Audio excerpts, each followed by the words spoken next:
Ajá, arrancamos un nuevo episodio, ya todo está listo, gracias por estar aquí. Si todavía no se han suscrito oficialmente a mi canal de YouTube, este es el momento. Clic ahí donde dice suscribirme para que puedan disfrutar estas charlas que se estrenan cada jueves. Hoy quiero presentarles a Cody Weddle, un periodista estadounidense que fue deportado de Venezuela en el año 2019. Fue detenido por el gobierno de Nicolás Maduro, presentado ante un tribunal militar y la verdad es que esta charla tiene los detalles de ese día, pero también el corazón de Cory como inmigrante, como una persona que decidió dejar su país natal para vivir en otra cultura, aprender español y de hecho trabajar tan de cerca con lo que está pasando, porque finalmente eso es lo que hace un reportero internacional en los países. Él colabora con medios internacionales como la filial de ABC en Miami, también de Telegraph en Reino Unido, CBC en Canadá, entre otros. Quédense conmigo y disfruten de esta charla que yo sé que les va a gustar. ¡Ay! Y ya me iba, pero en los comentarios también me pueden dejar una banderita, contarme desde dónde están escuchando esto. Hola, hola, extranjeros regados por el mundo, ¿cómo están? Esto es Mateus con Visa, magia de salir al mundo, conocer nuevos países, emigrar. Yo creo que tal vez es descubrir ese ADN cultural que tiene cada rincón del mundo. Y mientras vives todo eso, un día abres tu mente y te consigues con una nueva versión de ti mismo. Esta es la mía. Soy Andreina Mateus, periodista y una entusiasta de la diversidad cultural. Me fui de Venezuela en 2017 y no he parado de aprender en este capítulo de mi vida siendo extranjera. En este podcast te comparto algunas de las conversaciones más interesantes con migrantes y viajeros alrededor del mundo. Quiero mostrar que muchos choques culturales en realidad terminan siendo encuentros. En esta comunidad entramos todos los que estamos lejos del lugar donde nacimos. Bienvenidos a Mateus con Visa. Cody Weddle está conmigo en este episodio de Mateus con Visa. Ya, por fin lo logré. Después de varias semanas de una conversación bastante amable, debo decirlo, porque no nos conocemos en persona, pero Cody ha sido bastante receptivo con esta idea y qué bueno tenerte aquí, sabiendo que conoces muy bien mi país, Venezuela, y que has estado por Latinoamérica un rato largo. Bienvenido, ¿cómo andas? Todo muy bien, no, es un gusto, gracias por la invitación y un gusto estar aquí contigo. Qué bueno, quiero preguntarte algo que me parece como a la inversa. Primero, mucha gente quiere ir a Estados Unidos y como periodista lo sabes. Un tema Ujú. de migración bien importante que ha tenido tu país, sobre todo por el poder cultural que tiene, económico, entre otras cosas, y pues parece que casi todo el mundo quiere cruzar ese charco y llegar a los Estados Unidos. Tú lo hiciste al revés, naciste en los Estados Unidos y ahora nos acompañas en Latinoamérica como periodista. Entonces, ¿por qué? ¿De dónde vino ese llamado de decir un día, pues mira, muy chévere mi país, pero yo me voy a otras latitudes? A ver, yo siempre tuve como, creo que una fascinación con todo que tenía que ver con la cultura afuera, los países afuera y también con el idioma, ¿no? Yo me acuerdo que cuando yo era niño yo escuchaba a alguien hablando en español y yo decía, wow, o sea, es otro idioma y es el idioma que se escuchaba de donde yo soy, el español. Entonces yo siempre decía, yo quisiera entender o saber qué están diciendo mi mamá o mi tía siempre decía, ¿será que están hablando de nosotros? Entonces siempre como desde niño tuve esa fascinación con otros países, otras culturas, lo que hay afuera y también con el idioma y entonces decidí pues viví en Ecuador un tiempo durante Mm. la universidad como estudiante de intercambio. Trabajé un rato como reportero local en un canal en Tennessee y luego decidí volver a Ecuador, donde había estudiado y seguir aprendiendo el idioma, etcétera, etcétera. y desde ese entonces no me he ido. 7 años en Latinoamérica. Uf, 7 años es un cuarto de vida para Sí, ya muchos es de nuestros mucho. oyentes. Sí, ya es mucho, ya casi no me cabe en la cabeza que llevo 7 años acá. Parece que llegué hace poco, pero no. ¿Tienes alguna raíz latinoamericana por allí en la familia de donde pueda venir esta curiosidad por el idioma y la cultura? No, no, que sepa yo, no creo. Mis padres son, o sea, somos de Virginia y todos mis Ujú. abuelos son de allá. Nadie habla español, nadie entiende el español, entonces solamente soy yo. Ahorita estaba hablando con mi sobrinito que tiene 1 año y estamos intentando que hable un poco de español, pero no, nadie en mi familia tiene esa raíz. No sé dónde surgió ese sueño, pero bueno, Qué lindo. siempre tuve ese sueño. Siempre como latino te dicen: "Aprende inglés porque es la puerta al mundo", ¿no? Considero que tenemos un idioma importantísimo, que millones de personas lo hablamos, pero claro, cuando vas a hacer negocios, cuando vas a conocer gente nueva o cuando te presentas en otro país, siempre es un plus que hables español, inglés y ya si ahora hablas un tercer idioma, qué bueno. Y para los gringos, que te lo digo con mucho cariño además, Claro. para los gringos el estigma es, bueno, ya nacieron y crecieron hablando en inglés, entonces como que muchos parece que no se interesan por otros idiomas, más que los que tienen raíces de afuera. Entonces, culturalmente, ¿crees que hay allí algo que les enseñan en, no sé, algo a nivel de educación en los Estados Unidos o que les repiten para que algunos piensen que definitivamente no necesitan otro idioma? Pues primero es muy difícil aprender otro idioma, ¿no? Entonces mucha gente Sí. empieza con su Duolingo, con lo que sea, pero si no existe ¿cómo se llama? Ese incentivo económico de que esto realmente, si la gente no siente que esto me va a ayudar Ujú. mucho, creo que mucha gente no sigue. Eh, pero sí, es cierto, ¿no? Hay mucha cultura de aprender otros idiomas en Estados Unidos, lamentablemente. En mi caso, pues yo decidí que lo quería hacer, me esmeré mucho, yo pasé mucho tiempo cuando llegué a Venezuela, empecé, hasta se burlaban de mí, porque yo tenía cuadernos y cuadernos de palabras y términos, hasta groserías que yo colocaba ahí, que yo escuchaba en la calle, y siempre estudiaba esos cuadernos y poco a poco así iba aprendiendo más vocabulario. Bueno, todavía hago eso, Es pero necesario. sí, hay que seguir aprendiendo todos los días. ¿A qué edad comenzaste con esto del idioma? Pues empecé en el colegio cuando tenía como 15 años. Empecé con los cursos de español, pero para aprender, sí aprendí en la universidad porque estudié español también en la universidad, Ujú. pero realmente donde perfeccioné el idioma fue en Venezuela, donde realmente me puse las pilas, me puse serio, fue en Venezuela, sí. Para que no te chalequearan, supongo. Exacto, por supuesto. Para los foráneos, chalequeo en Venezuela es echar broma, carrilla por ahí en otros países. Y leí en un blog de un viajero estadounidense que decía que los venezolanos somos muy abiertos, pero que no nos gusta el inglés mal hablado, según este bloguero, porque me lo paso revisando cosas de viajes en internet.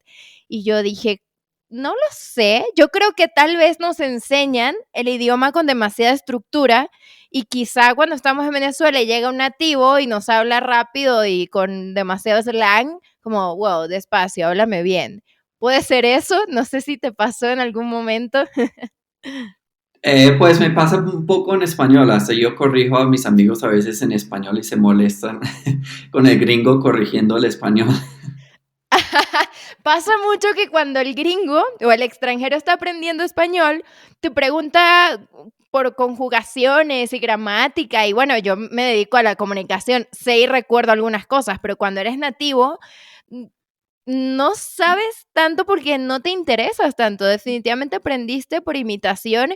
Entonces llega el extranjero: "Mira, el pretérito bla, bla, bla", y tú: "Ya está, gringo, solo habla". Sí, el pretérito, el imperfecto, el subjuntivo, el presente y no sé qué, ya se me olvidó un poco a mí, pero eso es así, muchas, o sea, conjugando los verbos siempre así.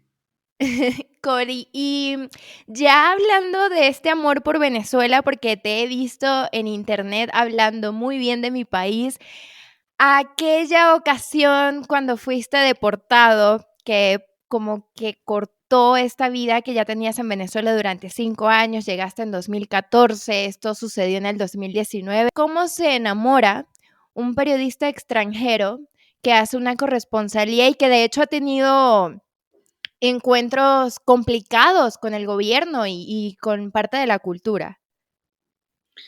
Sí, pues cuando yo llegué a Venezuela, pues primero no había muchos extranjeros, muchos gringos con quien yo me podía asociar o ser amigos de ellos. Entonces todos mis amigos eran venezolanos y creo que de ahí empecé pues a entender realmente el país pues en ese momento la crisis, lo que estaba pasando.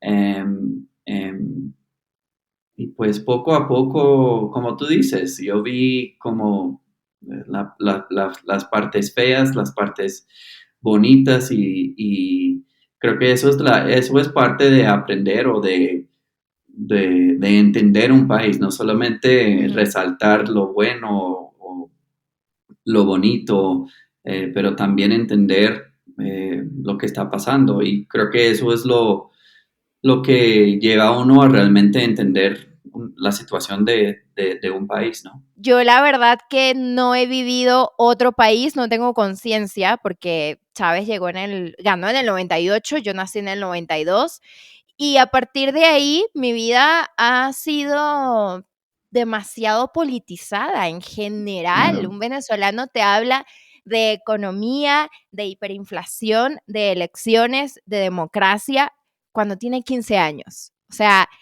no es una conversación natural que se da con gente de otros países que está interesada en otras cosas y la política pues no lo trastoca. Cuando eres venezolano parece que no hay escapatoria, puede que no te guste, puede que sepas menos, pero te sientas y hablas de economía porque sí. te tocó vivirlo. Sí, pues hasta el más pobre o el menos educado en Venezuela entiende, o sea, economía, ¿no? Porque te toca Ujú, entender los cambios. Yo me acuerdo que cuando yo llegué a Venezuela y cambiando el dinero en el mercado negro, que alguien tenía que traer como maletas y maletas de bolívares. ujú. Entonces, creo que es una coyuntura que hasta la persona que menos quiere saber de eso tiene que aprender. Y también por el lado político, pues la política en Venezuela ha afectado a tantas personas, a sus vidas personales, eh, la situación de la migración, entonces es como que hay que entender lo que está pasando porque yo siento que me está afectando a mí, ¿no? Mm, y a ti como periodista, ¿recuerdas en Venezuela particularmente alguna experiencia que haya sido muy difícil como humano? Sí, muchas cosas. O sea, yo estaba cubriendo la situación cuando realmente la crisis empezó a ponerse muy fuerte, ¿no? Y fue cuando empezamos a ver mucha gente comiendo de la basura o las personas que no tenían, por ejemplo, el diálisis o las personas también que buscaban como pedacitos de oro en el río, en Caracas. Entonces, claro, esas cosas, uno se da cuenta primero el privilegio que tiene y un privilegio que proviene de donde soy, ¿no? De Estados Unidos y de un país que Mm, tiene una economía que funciona. Y uno sí. entiende la importancia de ahí, de un país y una economía que funciona. Pero sí, yo estuve cubriendo muchas cosas así. Una vez en San Cristóbal acompañé a una señora que no conseguía su diálisis. Y si alguien no pasa 2 semanas sin su diálisis, pues ahí se muere. Y esta Mm, señora, eh, pues primero no conseguía el bus, porque los buses no conseguían los repuestos porque todos estaban dañados. Segundo, creo que había problemas también con la gasolina en ese entonces, por las filas, las colas para la ujú. gasolina en San Cristóbal. Entonces la señora no podía llegar a su diálisis. Y segundo, cuando llegaba a su diálisis, las máquinas casi siempre estaban dañadas. Entonces era como una lucha todos los días a ver, hoy voy a sobrevivir o no. Pero como esa señora, pues muchas personas estaban viviendo así. Y aún así puedes ver la belleza en el caos. Entonces, te pregunto, ¿cuál es tu parte favorita de la cultura venezolana donde fuiste parte? Porque te he visto en varios videos, en algunas entrevistas donde tu expresión corporal al hablar de Venezuela, recuerdo que le dijiste a una periodista en CNN que te había dolido mucho el hecho de ser deportado porque más allá de lo que significa eso para un periodista y para la libertad de expresión, es porque tú ya tenías una vida en Venezuela. Te deportaron teniendo 5 años allí. Entonces, tu corporalidad fue como me dolió, extraño mi vida allí. Y me puse un poco en tu lugar como inmigrante y dije, también me dolió y me sentí Mm, identificada y creo que es una sensación que vivimos muchos de los que hemos tenido migraciones forzosas. Te sí, convertiste en uno de nosotros, Cody, sin sí, querer, básicamente. No, eres sí, uno de nosotros. yo he pensado mucho en eso también, pues hay muchos venezolanos que no pueden volver a su país, ¿no? Que Mm, sea por su situación económica o también por los exiliados políticos. Y para ellos eso es algo muy fuerte, no pueden volver al país donde nacieron, donde se criaron y donde todavía está su familia. Entonces me tocó, como tú dices, vivir como un poco de eso, o sea, 5 años en el país y de, de pronto estaba en un camión con 3 tipos del DGCIM con sus armas y me estaban llevando al aeropuerto y fue la última vez que vi la ciudad de Caracas. Entonces, sí, obviamente fue una situación muy fuerte porque ya no puedo volver y no he podido volver en estos 3 años. Eh, pues al principio pensábamos que, como dicen, que se iba a caer el gobierno y de pronto iba a volver, pero hmm. no ha pasado todavía, ¿verdad? No, y esperamos que cambie sobre todo la situación para las personas. Simplemente es insostenible. Ya el tema político traspasó muchísimo esa frontera de, he escuchado gente de otros países que dice que no es muy pro votar y dice, bueno, la verdad yo me dedico a trabajar, mande quien mande. Sí, pero en Venezuela hace rato que eso dejó de ser una opción porque la política es parte de tu vida. Y retomo el punto anterior porque aquí quiero sacar lo divertido, lo que te gusta de estos 30 millones de personas que a pesar de, no sé, leo en internet, son muy divertidos, son muy calurosos, son, pues, eso te da parte del ser tropical, pero, pues, visto desde una persona que le agarró amor a nuestro país, pues, ¿qué es lo que más te gusta? Pues no quiero hablar mal de Bogotá, ¿verdad? Pero cuando uno viene para Pero acá, pues se da cuenta cómo es la gente de Venezuela y pues de Caracas. Sí, es un lugar, como tú dices, muy caluroso, o sea, tú ves a la persona, al vigilante de tu edificio una vez ya él es tu amigo y ya, o Ujú. sea, tú conoces a una persona y ya son amiguísimos. O sea, no existe esa barrera entre las personas como en otras partes. Y eso es algo que no me di cuenta hasta que llegué acá. Yo pensé, pues todos los latinos de pronto son así, pero no Mm. es así. O sea, es un lugar definitivamente especial en ese sentido. Sí, hay muchas diferencias y me di cuenta, como te digo, cuando me mudé para acá, pues aquí sí la gente es un poco más distanciada, un poco más formal, que está bien, ¿no? Pero es que en Venezuela es algo especial. ¿La arepa es venezolana o es colombiana? Ay, no, en eso no me meto, no, mentira. En eso no me esa pelea no es mía. Cody, ya pasando un poquito más hacia el lado periodístico en general, acá en Latinoamérica, ¿crees que ha sido un poco más fácil, reportar cuando no es tu propio país? Cuando estás viendo un problema tan latente y quizás sea un poco más leve el asunto porque no es tu tierra.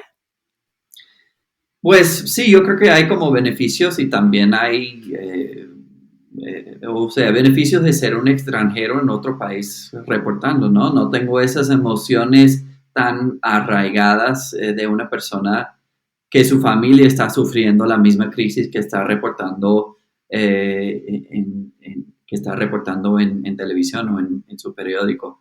Entonces Ujú, creo que eso a veces puede ser un beneficio, pero obviamente esas personas que tienen esos vínculos, o sea, las personas de ese país, también tienen muchos conocimientos que de pronto un extranjero no va a tener, que me tocó o le toca a cualquier persona como ir aprendiendo poco a poco tanto la historia del lugar donde estás ujú. y como la idiosincrasia, ¿cómo se llama? La Idiosincrasia. idiosincrasia del lugar. Entonces, sí, a veces creo que sí es un beneficio como no ser de ese lugar y no tener como esas emociones tan arraigadas como una persona que es de allá.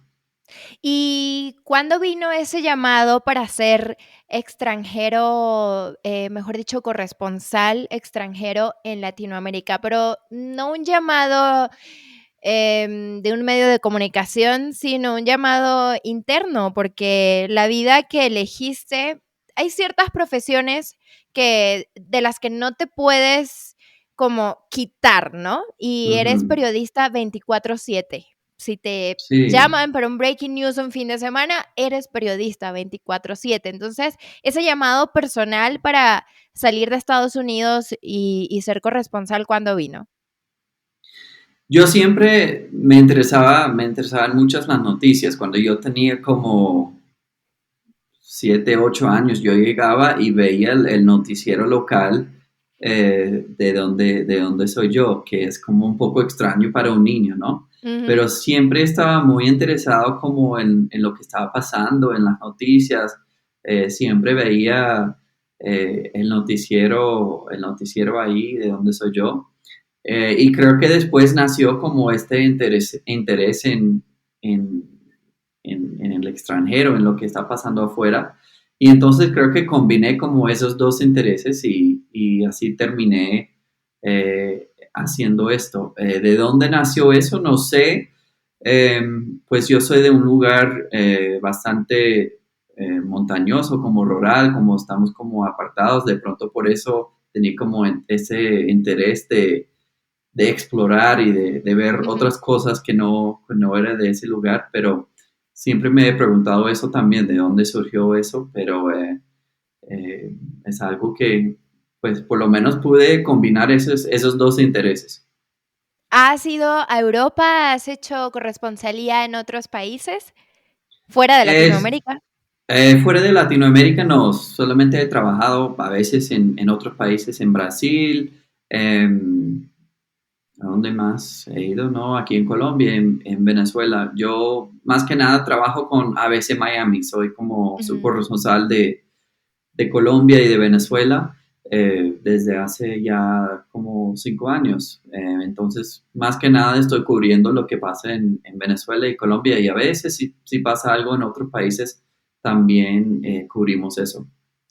Y cuando no estás haciendo periodismo, ¿cómo disfrutas los viajes a través de estos países? ¿Qué te gusta descubrir? ¿Qué tipo de planes te gusta hacer para meterte dentro de la cultura y conocerla mucho mejor? No, sí, yo estoy como tratando de hacer eso más, ¿no? Hay muchas cosas que me faltan por conocer y me faltaron muchas cosas en Venezuela. Esa es otra razón por la cual me dolió oír que había muchas cosas que todavía quería conocer. No, a veces soy muy, ¿cómo se llama? Workaholic en inglés, o Mm, sea, trabajo mucho, entonces no saco tiempo para hacer esas cosas, pero es algo que estoy intentando hacer, ¿no? Conocer al nivel personal claro. otros lugares y otras cosas también culturales. Claro, cuando estás ahí, no solo en Venezuela, cuando estás en tu país o cuando sientes que ya el asunto es tuyo, dejas de hacer ciertas cosas, como das por sentado que ahí cerca está X lugar lindo, pero lo alargas y lo alargas y lo Sí, alargas y de repente un día ya te fuiste y, ay, no fui, no no lo conocí. conocí, o ahora estoy Sí, más lejos. me faltó mucho en Venezuela, o sea, quería ir a ver ¿cómo se llama? El relámpago de Catatumbo, Ujú. que es algo increíble, ¿no? Sí, Eh, para la gente, contexto, es el lugar donde hay la mayor descarga eléctrica natural en el mundo. ¿Has hecho algún intento para regresar a Venezuela últimamente? sí lo he intentado. Yo, sí, desde que me fui, la idea era volver, ¿no? Pensábamos en ese momento, porque cuando yo me fui era como el momento de Juan Guaidó, se había jurado como el presidente interino, etcétera, etcétera. Entonces se sentía que iba a haber un cambio. Ujú. Entonces pensábamos que sí, de pronto iba a poder volver en unos meses, pero es algo que no pasó. Y también he intentado con el Ministerio de Comunicaciones de allá de tratar de hacer eh, de tratar de contactarlos, hablar con ellos, a ver si es posible, a ver si tengo problemas legales para entrar, pero hasta ahora no me han respondido ni siquiera, entonces creo que Ah. no soy bienvenido todavía. No, no, no, lo que está pasando es que eres uno de nosotros, no lo dudes, Cody. Quizá no tienes un pasaporte venezolano, como muchos venezolanos afuera. Entonces, no dudes que eres ya parte de nuestra cultura. Y no sé si dejaste algo en especial en Venezuela, más allá, pues, de las ganas periodísticas de ir a cubrir un país que en este momento es tendencia en el mundo, lamentablemente, pero, ¿dejaste algo especial allá en Venezuela? Eh, como que, como, Algo que sientas que te haya faltado por concluir. Por ejemplo, mi migración en México ha sido, la verdad, bastante bonita. Me quedan algunos lugares por conocer que quiero ir, pero siento que luego de eso no habría nada pendiente. No sé si para ti, en Venezuela, haya algo que tú digas: "Ahí hay algo, tengo que volver porque esto se me quedó pendiente". no, sí, siento que hay muchas cosas que me faltaron, tanto ver otros lugares, como te digo, como también conocer y también seguir trabajando, eh, cubriendo lo que está pasando. Entonces, obviamente siento que me quedaron muchas cosas allá, además Ujú. de mis cosas personales que también se quedaron. Oigan, devuélvanmelas. Sí, sí, A ver si sí. me las envían al menos. No, sí, al final los pude sacar, pero obviamente fue todo un proceso. Ese día, Cody, llegan a tu casa, tocan la puerta, relata esos minutos para entenderlo, ¿qué hace un periodista con el DGCIMI yendo a un tribunal militar en Venezuela? ¿Qué pasó Sí, durante todo ese tiempo? em, pues sí, llegaron como a las 6 de la mañana a mi casa. Yo pensé que era el señor del agua. En Caracas no se puede tomar del grifo, entonces un señor traía agua en unos botellones. Yo dije, este señor llegó muy temprano hoy porque llegaba como a las 9. Abrí la puerta y había tres, cuatro hombres, creo que había una mujer también. Tenían sus chalecos antibalas, tenían sus rifles y no sé qué. Y me pasaron, todavía estaba cerrada, había una reja, abrí la puerta, pero la reja estaba cerrada. Me pasaron por la reja una orden de que yo estaba bajo investigación por espionaje, ¿por qué más? Extracción de artículos militares y por Wow. traición a la patria, que ni siquiera soy venezolano, que no tiene mucho sentido, pero en fin, eso fue el orden y estaba ahí con ellos, no sabía qué hacer, eh, si abría la reja, si cerraba la puerta y corría mi teléfono, no sabía qué hacer. Y al final el señor, el vigilante y la señora también que limpiaba el edificio estaban muy nerviosos todos y dijeron, por favor, abre la puerta. Y pues abrí la puerta y entraron a mi apartamento, estaban buscando mis contactos, buscando mis fuentes, buscando con quién hablaba yo. Obviamente lo más interesante para ellos fue el teléfono. Primero, o sea, es lo primero que buscaron, empezaban a revisar el teléfono, estaban revisando mis documentos, todo, todo. Y hasta que llegaron otras personas con unos aparatos eléctricos buscando mis cosas de espionaje, no sé qué, en las paredes. Eh, eh, y nada, creo que no consiguieron lo que estaban buscando, me llevaron a su sede, estuve encapuchado, me interrogaron, estaban interesados porque eso fue, como te digo, cuando Juan Guaidó se había jurado como presidente interino, él Ujú. decía que él era presidente, entonces yo hice una nota acerca de si las fuerzas militares estaban con Guaidó o Maduro, básicamente, y hablé con unas personas de bajo rango Mm. y para explicar cómo les estaba afectando la crisis, unos policías, unos guardias nacionales. Eh, y en algún momento creo que fue una mala traducción o algo, pero dijeron, estaban muy interesados en los generales con los cuales yo había hablado. Yo nunca hablé con generales, yo hablé con Mm. personas de bajo rango que no eran generales. Y entonces pensaban que yo tenía información, a mí me parece que pensaban que yo tenía información acerca de unos generales que iban a darle la espalda a Maduro, que era información importante para ellos, pero yo nunca tuve esa información, entonces creo que de ahí nació, de ahí eso es lo que causó el problema. Y al fin no, me llevaron al aeropuerto en la noche y me pusieron en un vuelo a Miami y desde entonces pues estoy aquí en Colombia. ¿Y estuviste encapuchado durante ese tiempo en que te llevaron de tu casa a la sede de ellos? Sí, me pusieron una capucha, no sé por qué. De pronto no querían que yo viera cómo era la sede o qué tenían adentro. Por un momento estuve en un cuarto con otras personas, entonces de pronto no querían que yo viera quiénes eran o en qué tipo de situación estaban.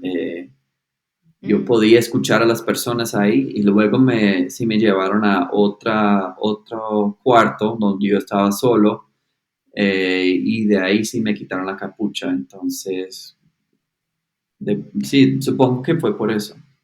¿Sacas conclusiones de todo esto de los militares por lo que te preguntaban o en algún momento hubo una aclaración de las razones por las que tú estabas allí detenido? No, ellos nunca me dijeron tú estás aquí es por esto, pero me seguían preguntando quiénes eran los generales con los cuales tú Mm. hablaste en La Guaira. Yo nunca hablé con generales en La Guaira, entonces no sé de qué estaban hablando. Entonces seguían insistiendo con esa pregunta, entonces supongo que fue por eso. Em, estaban revisando, igual estaban revisando, o sea, hicieron una copia de mi teléfono y tenían como mis notas de voz y eso en otro teléfono. Em, Entonces sí, se revisaron todo pero creo que eso es lo principal que estaban buscando. Claro, y en ese momento también hubo muchos militares que pasaron por la frontera entre Venezuela y Colombia, que pidieron asilo en Colombia. Ese tema Sí, estaba latente. Como buen periodista, pues estabas allí sobre el tema y qué lamentable tener que sacar conclusiones, ¿no? De tu parte como civil, el por qué estoy detenido. Ah, bueno, me hicieron esta pregunta y la otra, tal vez supongo que fue por esto. Por ninguna parte hay ni respeto a la libertad de expresión, tampoco respeto a un civil porque terminaste en un tribunal militar que, y además leyéndote por traición a la patria, que ni siquiera siendo venezolano. Con toda esta experiencia, Cody, yo sé que el periodismo, pues, primero es adrenalina. Es cada vez que estás en una nota importante o cubriendo algo así, es como una carga de adrenalina altísima, pero al final, pues, tu vida estuvo en riesgo en ese momento. O te lo pregunto, porque a ver, si fuiste encapuchado y todo este tema, ¿sentiste que tu vida estaba en riesgo? Y eso lo quiero conectar con, en caso de que sí, em, ¿de dónde vienen estas ganas de seguir poniendo la vida en riesgo o de esta forma, teniendo estos encuentros para seguir cubriendo historias en países fuera del tuyo? No sentí que mi vida estuviera en riesgo, mi vida como tal. Yo sentía que mi libertad sí estaba en riesgo, porque yo pensé, de pronto me van a dejar aquí, porque era un momento de mucha tensión entre Venezuela y Estados Unidos. Entonces decía, de pronto me van a dejar aquí como como algo político, ¿no? Como para Ujú. usarme después, para liberarme, para no sé qué. Entonces, eso es realmente lo que me preocupaba. Sí, había en ese momento otro estadounidense que se llama Joshua Holt, que estuvo mucho tiempo preso en Venezuela.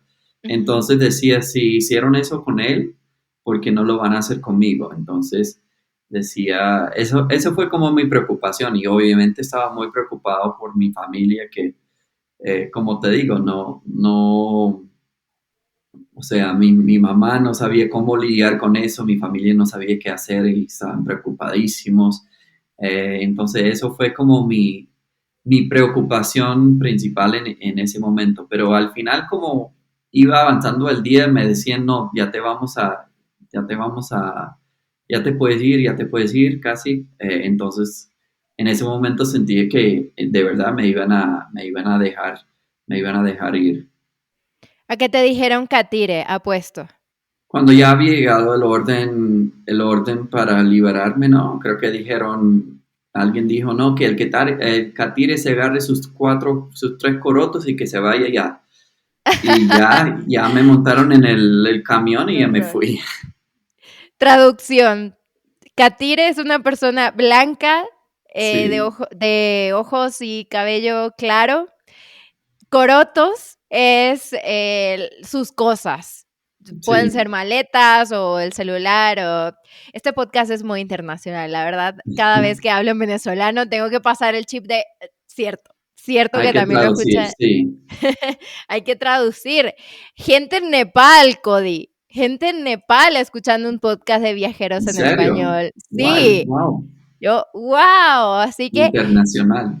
India, supongo que es gente que habla en español y que viendo en los charts y todo, como, bueno, voy a escuchar esto, pero es parte de lo que me gusta de este tipo de conversaciones, realmente explorar un poquito más adentro de las personas, que tenemos mucho en común cuando vamos de un lugar a otro y que me he dado cuenta esto del duelo migratorio, de cómo extrañas un país cuando te vas, de quien habla dos idiomas, no sé si a ti te pasa, muchos me han dicho que se sienten como personas diferentes. ¿A ti te pasa que te sientes una persona en inglés y una persona cuando hablas en español?